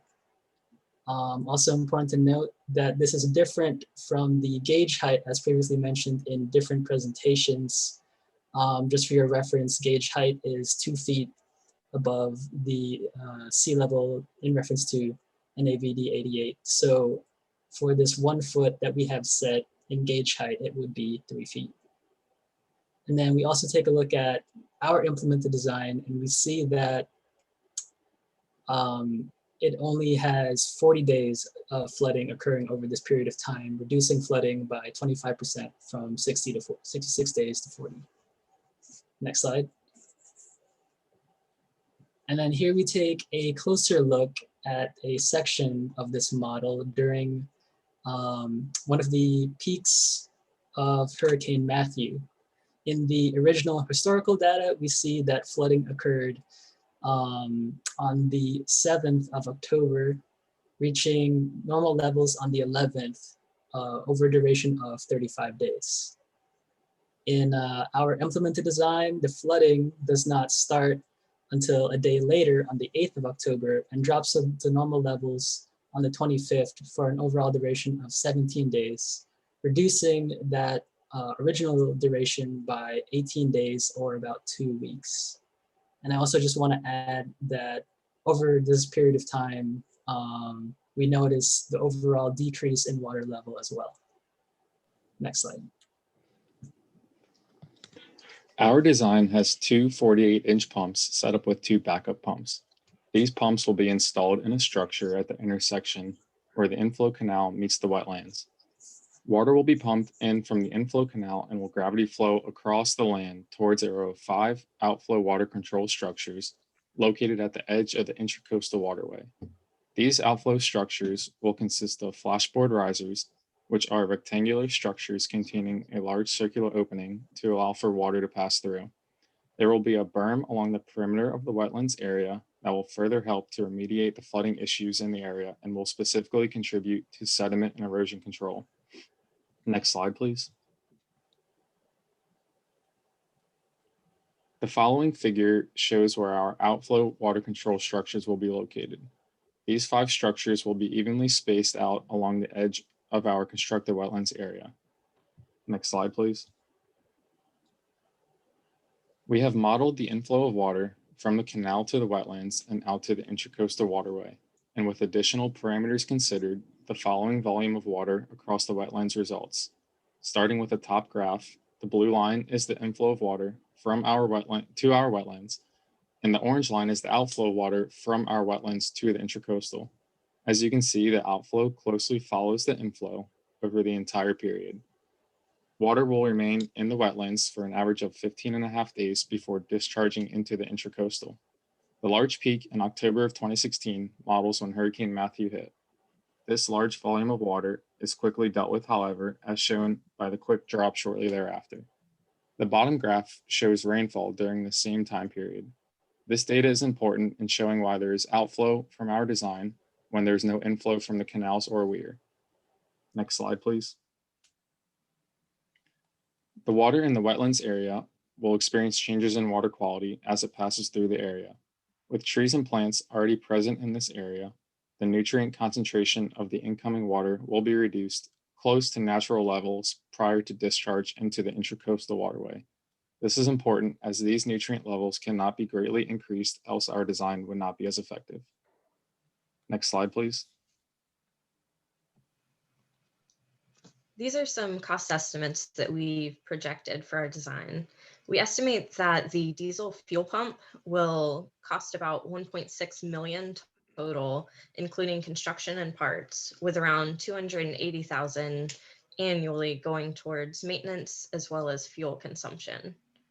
The Jarvis Canal will need improvements and the installation of a weir, which is projected to cost approximately 215,000 initially. About 200,000 of this is going towards the inflow weir, with the rest going to the Jarvis Canal adjustments. About 20,000 annually after that will be needed for maintenance. The addition of wetlands are projected to cost about 445,000 initially, with most of this being allocated toward berm construction and the installation of multiple flashboard risers. Annual costs for using private land and general maintenance of the wetlands will be around 153,000. Next slide. We listed a few of the permits that may need to be taken into account before any of these designs could be considered. These are an erosion and sediment permit, CAMA permits, FEMA, and the Army Corps of Engineers. Next slide. Thank you so much for listening to our presentation. Please let us know if you have any questions or feedback.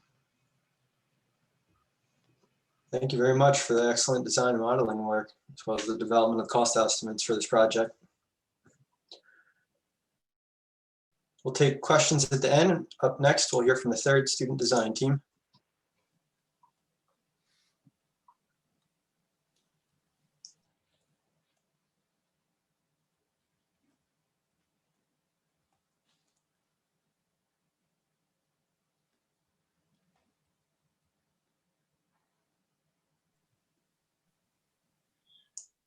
Okay, hi everyone. We are the Lake Mattamuskeet Canal Dredging team. My name is Natalie Martinez.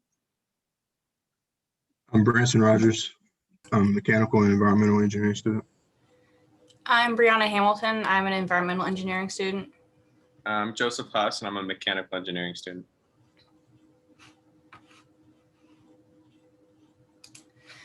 So the 4 major canals are no longer at their original dimensions and have been filled with sediment, restricting water to properly flow into the Pamlico Sound.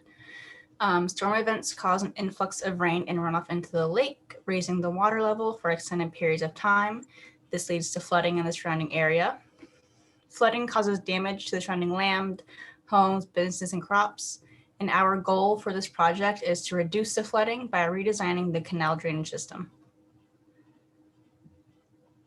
Next slide. So these are the 4 canals. Starting from the left, we have Rose Bay, Outfall, Lake Landing, and Wapoppin. Next slide. So we have 2 proposed solutions. The first one is to dredge all 4 canals to their original dimensions, and the size varies based on the canal, and only dredging Outfall Canal to 70 feet by 8 feet. So this is the first solution of dredging all the canals. There's an 8% reduction in the area of flow. In the picture to the right, the blue line is the water, the green is where it currently is, and the orange line shows where we would dredge it to, down to the 10 feet. Next slide. This is the second solution where we only dredge Outfall Canal. This one is significantly cheaper. It's not as effective, but there is still a reduction in flooding. Outfall was chosen because it has the potential to move the most water, and it's the most accessible canal. And in the picture to the right, the blue is the water, the green is where the canal currently is, and the orange shows we would dredge it down only down to 8 feet. Next slide. So how did we determine what the best alternative was? We used a model for the lake created by Dr. Smith that acts as a water balance to see how much water our alternatives can move out of the lake. Scenarios that were in the model were both of the scenarios.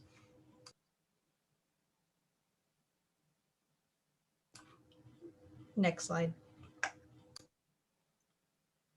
So the datums that are used, the following picture to the right shows the relationship between the gauge height and NAVD 88. Gauge height is 2 feet higher than NAVD 88, and all of our plots reference the NAVD 88 datum. Next slide.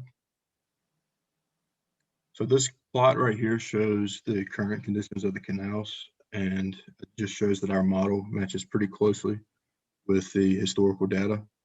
The blue line is the Westlake. The orange line is our model estimates. The black dotted line is what we consider to be flooding, and the green line at the bottom is the outflow from the canals in cubic feet per second. Right now, you can see the outflow is around just over 500 cubic feet per second. Next slide. So this next plot shows our solution of dredging all 4 canals to their original dimensions. Just by looking at the difference between the blue and the orange lines, there's about a ½ a foot difference when dredging to the original dimensions. And looking at the outflow from the canals, you basically doubled the outflow in most instances.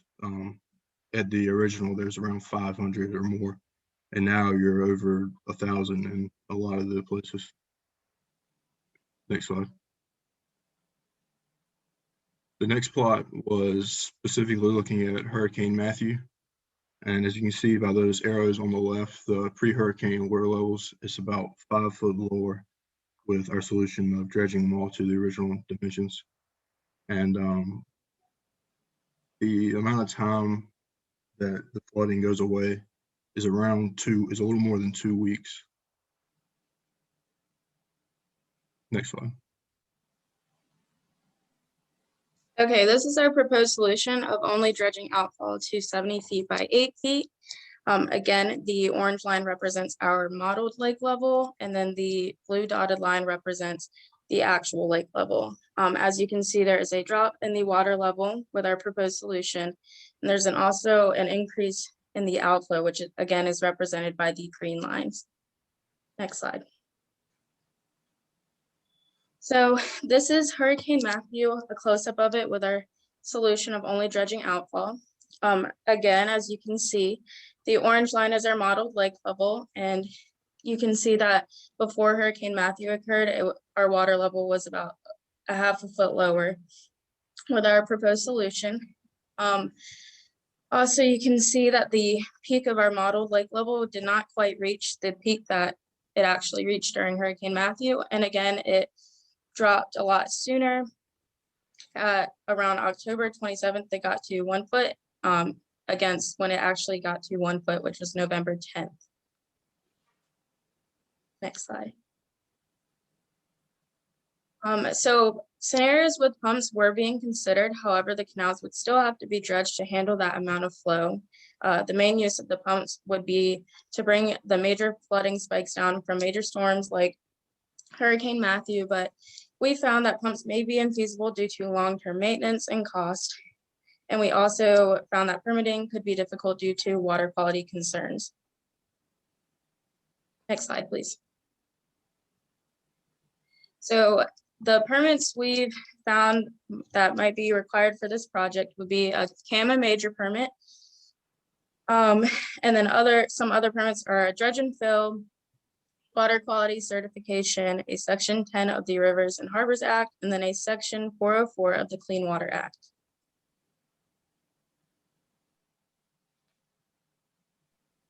Next slide. For our dredging process, we chose the long arm excavators. Dredging costs would range between $4 and $6 per cubic yard. This also depends on the field conditions. The spoil will be disposed along the bank, so that factor isn't included in our economic analysis. Dredging all the 4 canals to their original dimensions on the low end would cost about $6.4 million and on the high end, $9.5 million. Dredging only the outfall canal on the low end will cost about $1.9 million and on the high end, $2.9 million. Next slide, please. Another factor to consider is tree removal. For a densely forested area, tree removal would be around $6,000 to $7,000 per acre. Around 18 acres of land needs to be cleared along both sides of the bank, totaling about 36 acres. The estimated cost for this would be around $216,000 to $252,000. Next slide. This is just an overview of the canals leading up to the outfall tide gates. Next slide. As for costs for clearing the canals leading to the outfall tide gates, the length that would need to be cleared is around 35,000 feet, which is about 6.6 miles. 607,000 cubic yards would need to be removed, costing about $2.4 to $3.6 million. Another thing to consider is there also is a bridge that's restricting flow at the middle of the canal, so it could be infeasible to dredge this canal. Next slide. For a final solution, we chose to only dredge the outfall canal to 70 feet by 8 feet. It's a very close alternative to dredging all 4 canals in terms of effectiveness. It's also significantly more cost efficient. For our final total cost estimate, we came to about $4.5 to $6.75 million. That's all. Thank you for your time.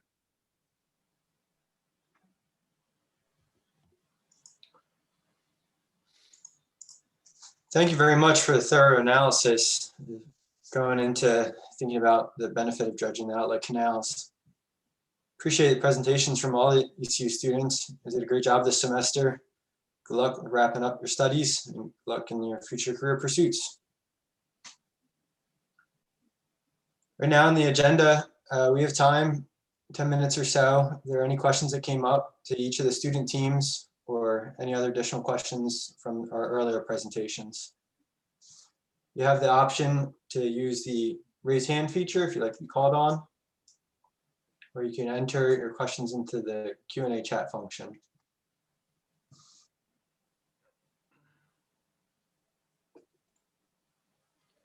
Hey, Michael, this is Kendall at the Government Center in Hyde County. Great job, students. Thought you all did a great job with your presentations tonight and appreciate the work you all put into it. My question is for the canal dredging team. At the start of the model run, the lake levels were lower, given your project of dredging the canals. How did you determine the initial lake level to begin with, as it relates to the 2 lines on that graph? There was, I think, a blue line and an orange line, and they started at about 5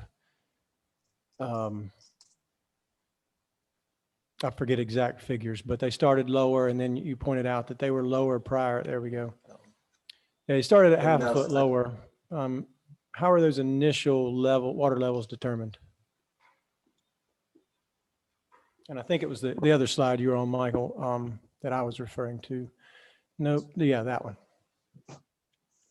So that is just a zoomed in graph of the previous slide. Unless I'm not understanding your question completely. Dr. Etheridge might be able to, or Dr. Smith might be able to give you more on that one. I'm happy to jump in. Raymond, jump in if you'd like to. But Michael, can you go back one slide? I actually think that's a good representation.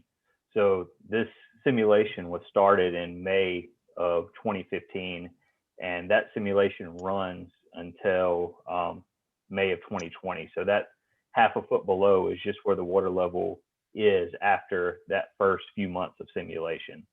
So we started the levels at the same point at the very beginning of the simulation. That's just how they ended up at that point in October. Thank you. You're welcome.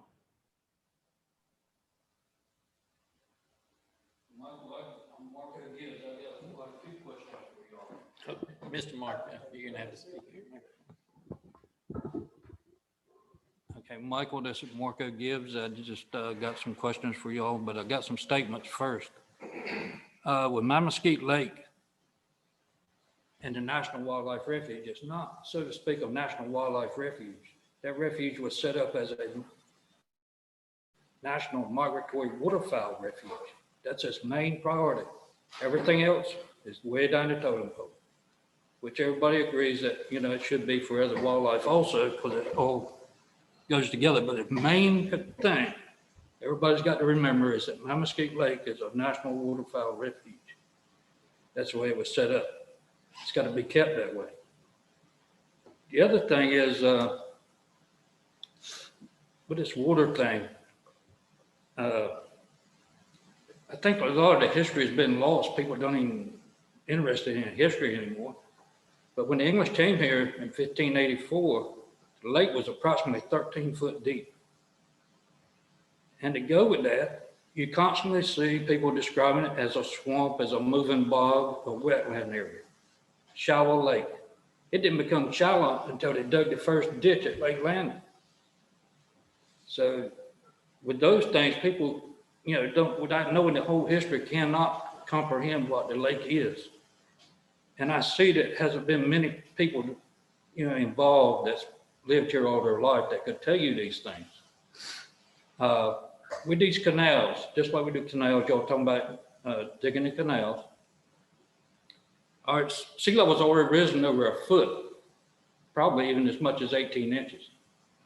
So what you need to do, you're talking about digging to a 10-foot depth, you need to add another 2 foot at least, just to maintain what we already got because of the water rising. And it's not going to stop, it's going to get worse.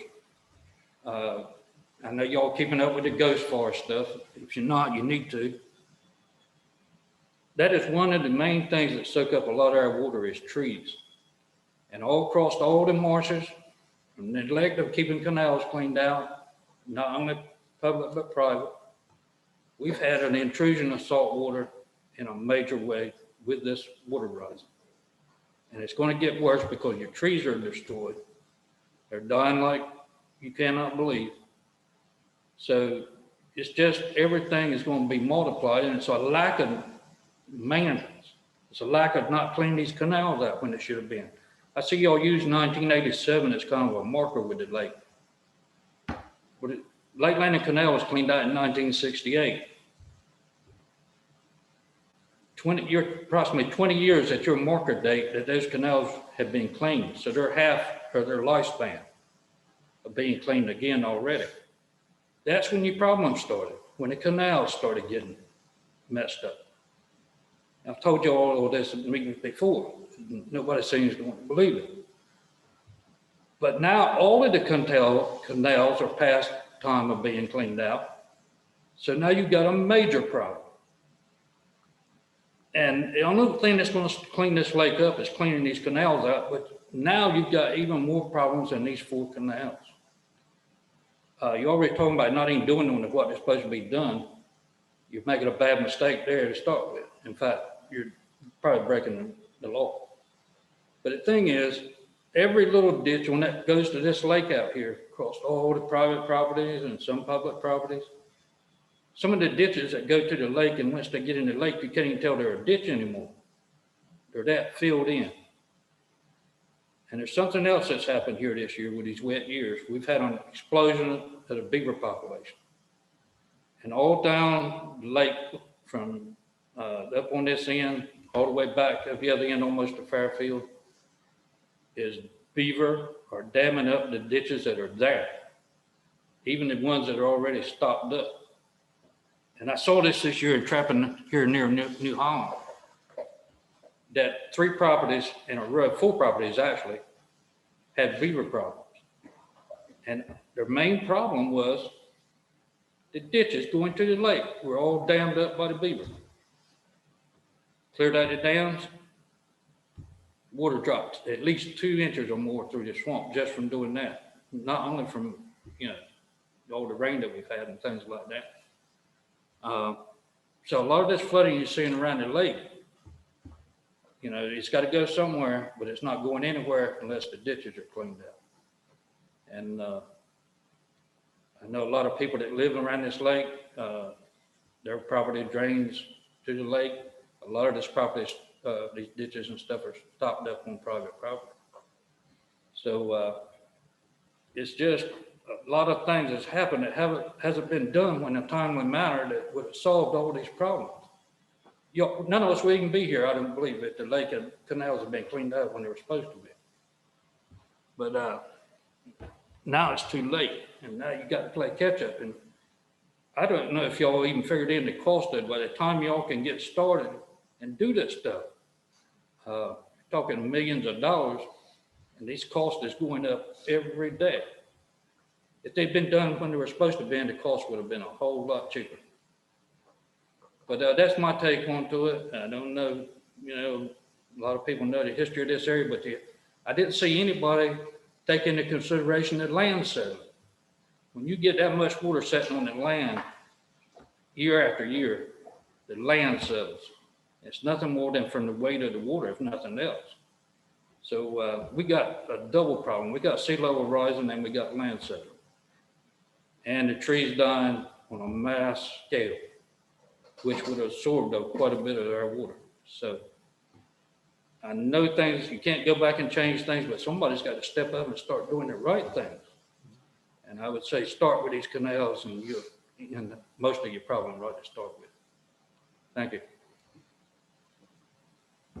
Thank you for those comments, Marco. I always appreciate the historical perspective, as well as I didn't know about the beaver population out there, so it was an interesting fact. But a lot of partners on hand pursuing different funding options to play catch up.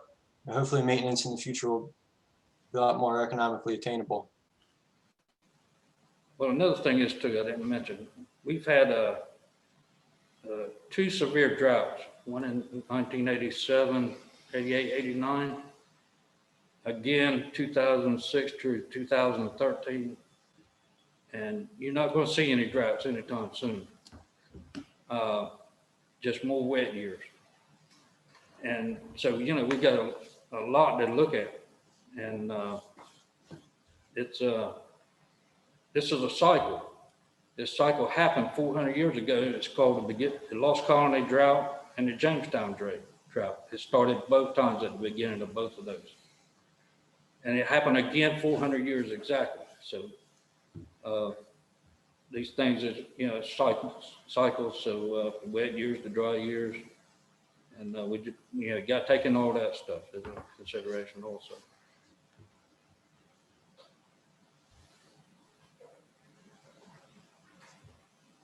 Certainly will. Thanks, Marco.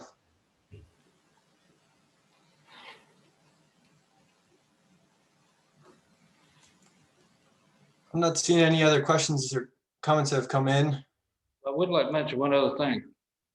This lodge out here, It'd be a prime place to put some pumps. Probably pumps probably should have never been took out of there. Where was that? The Mattamuskeet Lodge. All it's doing is sitting there. It's going backwards faster than it's going ahead. It's probably gonna fall down before they ever finish it. The 20 years now or more since anybody's been able to use it. It don't look like it's gonna get open anytime soon. A prime place would be to put the pumps back in there and start pumping.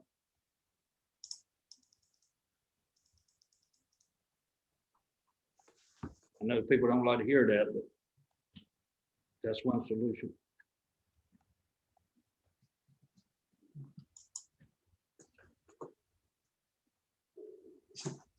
Bill, have any response kind of on the update on the lodge in addition to closing this out? Nothing that is, for sure. It changes quite often with the change of each election administration, and sort of a learning curve where you have to get everybody who's new in the North Carolina Wildlife Resource Commission back to the east and revisit it. But there is a lot of interest. East Carolina's been a great partner with us in creating hospitality and culinary and business and science models for the students to have a live on-site campus that would get back to the original days when it used to be a hunting mecca and people cherished staying there when the railroad came to it. But no, nothing definite, Michael.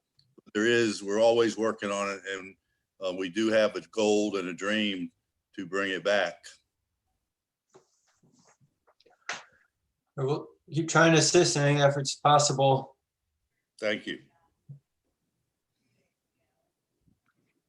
I'd just like to thank everybody for their attendance tonight. If anything comes to mind, when you think about later this evening, the materials will be posted to the project website at nccoast.org/Lake Mattamuskeet. There's an option in there if you want to submit a comment, take it into consideration as we're going forward. We have another public meeting tentatively planned for July 20th, and we'll provide updates and an agenda and meeting materials are developed. We thank you for your interest. I'd like to close tonight's meeting out. Thank you, Michael. Have a good night and take care. Thank you, Michael. Good night. Good night, you all. Thank you all.